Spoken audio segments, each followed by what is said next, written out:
The biggest impact on my life was marrying my sweet Vivian. That was April the 8th, 1949.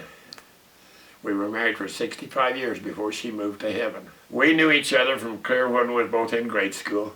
She was born in Linden, and a lot of the kids from Linden came to Shoalo for things. Linden was real small, and Shoalo had a bigger deal, and activities did come there for that. That's how we first met.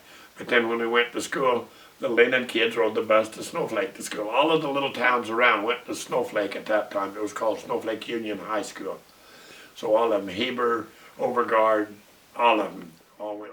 But she had a wonderful personality, and the things that she talked about was the things I like to talk about, and that makes a lot of difference. If you and the other person have the same general goals, some of the other kids that had never been on the farm, they wouldn't know what it's like to hoe a weed or anything else.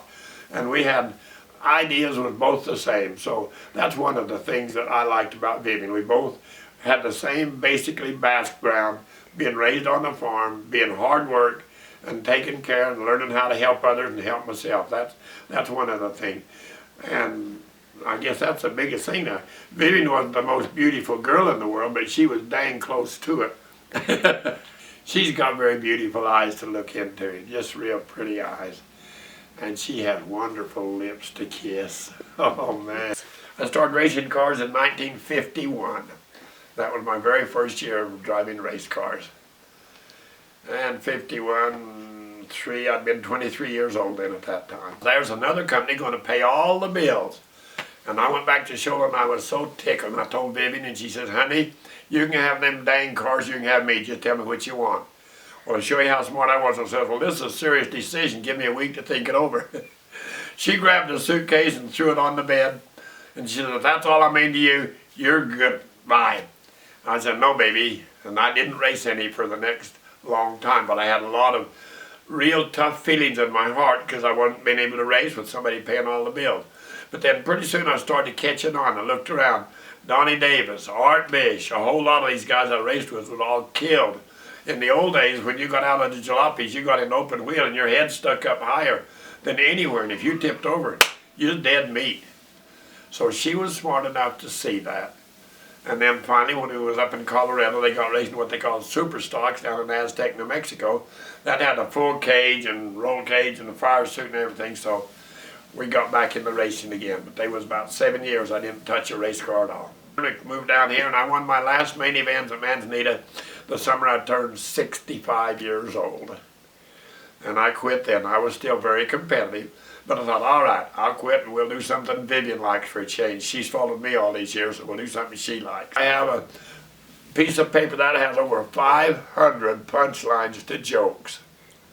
And I will say this, besides my jokes, I enjoy my scriptures very much.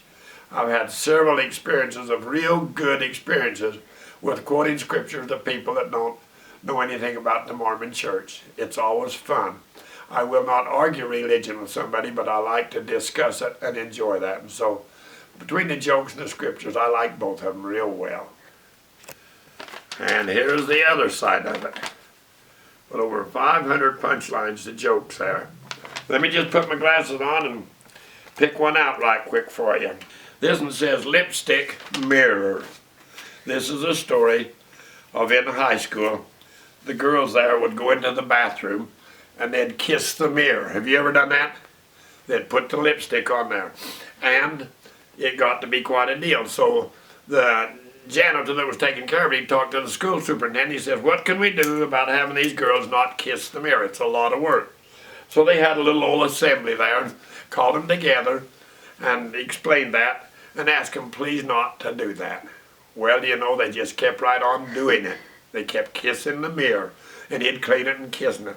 So he says, I want to have another assembly with just the girls on this.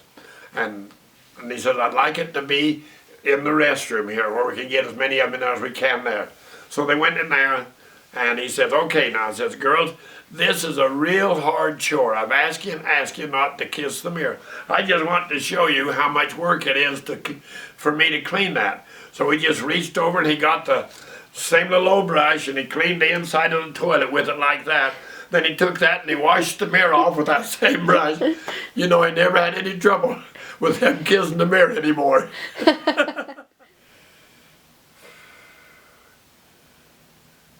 Know this, that every soul is free to choose his life and what he'll be. We have free agency. We can do anything we want to do. But what we've got to remember, that anything we do has a consequence. Do we want to worship Christ and do the things he wants and get those consequences? Or do we want to worship the devil and get those consequences? For me, I choose to worship Jesus Christ, our Savior. I think that's the strongest thing we can do, is just make the covenants on this thing. We make our covenants when we go to the sacrament meeting. We renew those covenants and then live by them. That is the strongest thing. A family is the best organization going. We have a good family, and if we can continue to work together and strengthen and help each other, we will be happy in eternities.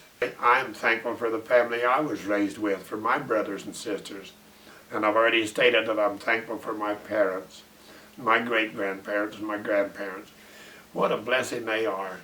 And I want to be a blessing to my family. I really want to be.